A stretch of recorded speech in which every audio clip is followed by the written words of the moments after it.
The Amazon rainforest, spanning over 2 million square miles across 9 countries in South America, is often called the lungs of the Earth, producing roughly 20% of the world's oxygen.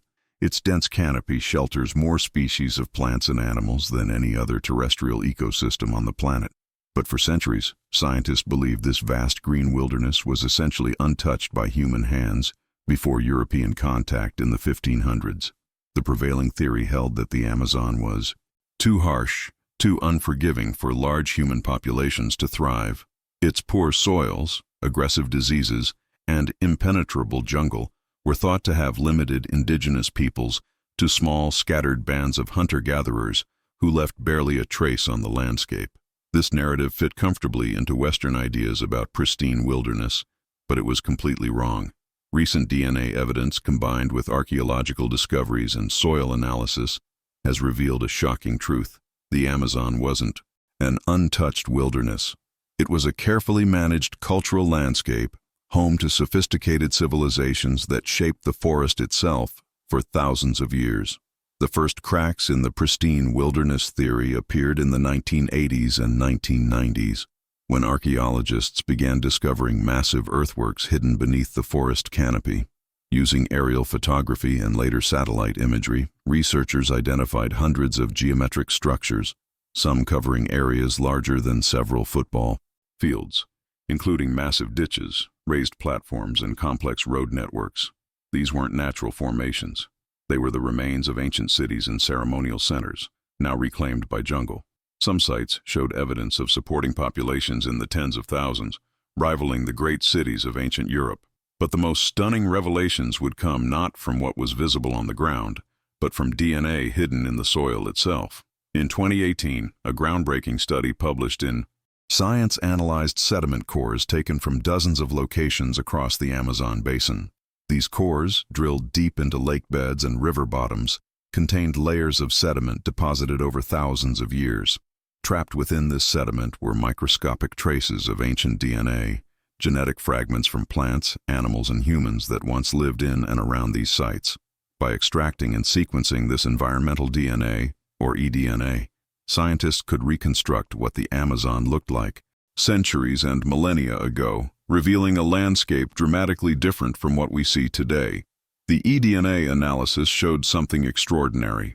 Between roughly 5,000 and 500 years ago, large swaths of the Amazon were not dense, impenetrable jungle, but rather a mosaic of managed forests, agricultural fields, and settlements. The genetic signatures of domesticated plants like maize, squash, and cassava appeared far from their natural ranges, indicating widespread cultivation.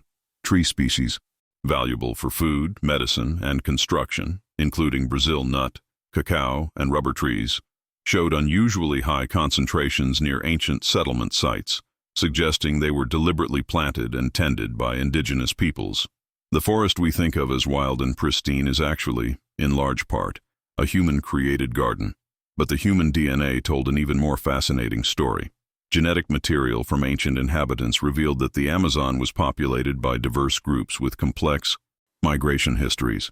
The DNA showed genetic signatures linking some Amazonian populations to peoples from Central America and the Caribbean, indicating long-distance trade networks and population movements spanning thousands of miles. Other genetic lineages were unique to the Amazon, suggesting long periods of isolation and local adaptation. This wasn't a single culture or civilization. It was a tapestry of different peoples, speaking different languages, practicing different traditions, but all profoundly shaping the landscape around them. One of the most significant discoveries was the identification of what researchers call Amazonian dark earth, or terra preta in Portuguese. This is a type of soil, rich in charcoal, bone, and organic matter, that is far more fertile than the naturally poor Amazonian soils. Terra preta doesn't occur naturally.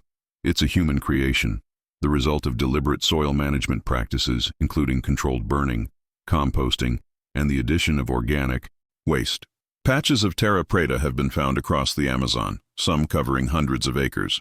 Chemical and genetic analysis of terra preta reveals it was created over centuries through continuous habitation and cultivation. The DNA trapped in these soils includes genetic material from crops that no longer grow in those regions. evidence of sophisticated agricultural systems that sustained large populations. The human DNA from terra preta sites also revealed something unexpected about population density.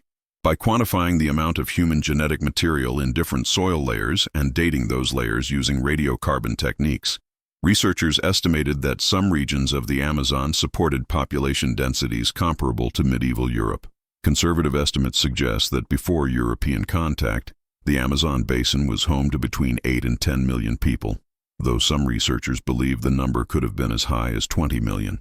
These weren't isolated tribes living in harmony with untouched nature. These were complex societies with agriculture, trade, warfare, social hierarchies, and profound impacts on their environment.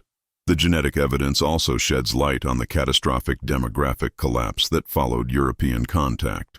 When Spanish and Portuguese explorers first penetrated the Amazon in the early 1500s, they reported encountering large villages, extensive agricultural lands, and dense populations along major rivers. But by the i.e. time scientists began seriously studying the Amazon in the 19th and 20th centuries, those populations had vanished, and the forest had reclaimed the landscape. What happened? The eDNA provides a chilling answer. Genetic analysis of soil layers deposited in the 1500s and 1600s shows a dramatic decline in human DNA and a corresponding explosion in the genetic signatures of forest plants. The populations collapsed, not because of warfare or displacement, but because of disease. European colonizers brought smallpox, measles, influenza, and other infectious diseases to which indigenous Amazonians had no immunity.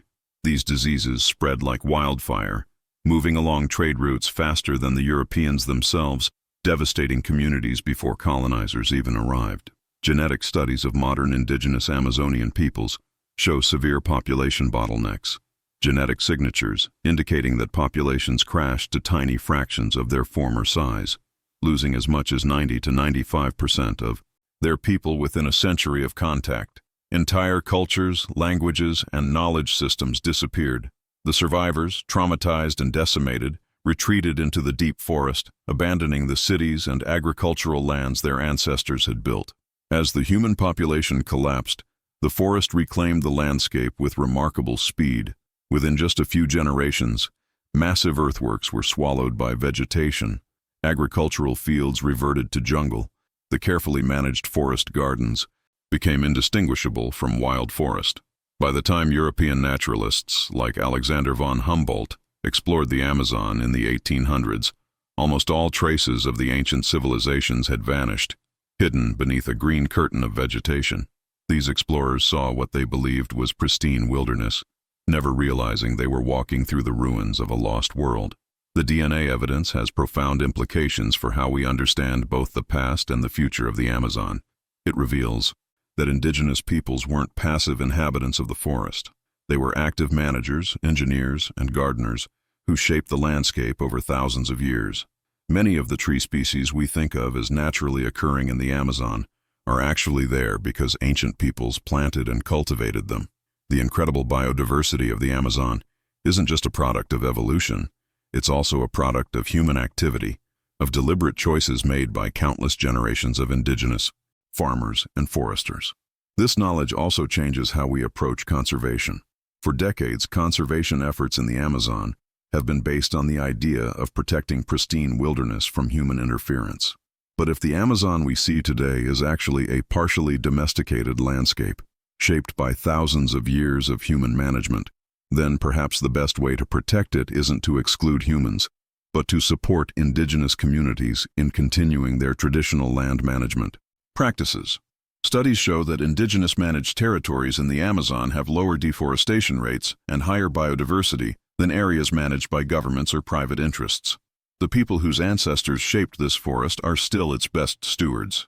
The lost DNA of the Amazon's ancient inhabitants tells a story of ingenuity, adaptation, resilience, and tragedy. It reveals civilizations that thrived in one of the world's most challenging environments, transforming an inhospitable jungle into a productive garden. It documents the catastrophic collapse of those civilizations, one of the greatest demographic disasters in human history, caused by diseases for which they had no defense. And it reminds us that what we often perceive as natural or wild may actually be the legacy of human hands, shaped by cultures we've forgotten, but whose influence persists in every tree, every patch of soil, every winding river path through the world's largest forest. Thanks for watching. If you found this revelation about the Amazon's hidden history fascinating, don't forget to like, subscribe, and share this video. Let us know in the comments what other lost civilizations you'd like us to explore. Until next time, keep questioning what we think we know about the natural world.